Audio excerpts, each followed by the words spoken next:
একই মর্মান্তিক ঘটনা ঘটে গেল যখন দোল উৎসবের আনন্দে মেতে উঠেছে পুরো বাঙালি সমাজ, আবিরের রঙে রঙিন হয়ে উঠেছে আকাশ বাতাস।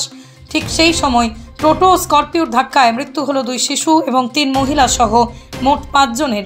এই ঘটনায় এখনো পর্যন্ত আহত 10 জনকে স্থানীয় হাসপাতালে নিয়ে যাওয়া হয়েছে। যা খবর সামনে আসছে, পরবর্তীতে নিহতের সংখ্যা আরও বাড়তে পারে। ঘটনাটি ঘটেছে নদিয়ার চাপড়া থানার অন্তর্গত লক্ষ্মীগাছা গ্রামের কৃষ্ণনগর করিমপুর রাজ্য সড়কে।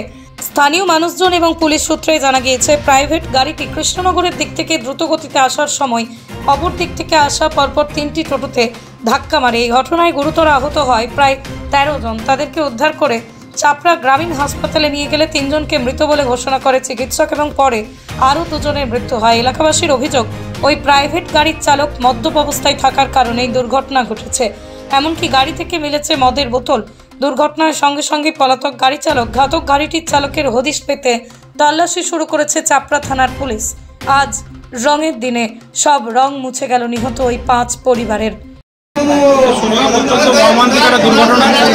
রমজান মাস চলছে, সেই সঙ্গে আজকে দোল উৎসব বটে। এই রমজান মাস উপলক্ষে পার্শ্ববর্তী নাগাছিপাড়া ব্লকের কেঘড়ি গ্রাম থেকে বেশ কিছু মানুষজন টুকটুকু করে আসছিল আমাদের চাপড়া বাজারে বাজার করার জন্য। তাই সেই সময় একটা টাটা সুমো কিংবা স্করপিও জাতীয় গাড়ি তাদেরকে ধাক্কা দেয়। এর ফলে 2 জন মহিলা এবং একজন 4 বছরের বাচ্চা অত্যন্ত মর্মান্তিক, কিন্তু তারা মারা গিয়েছে।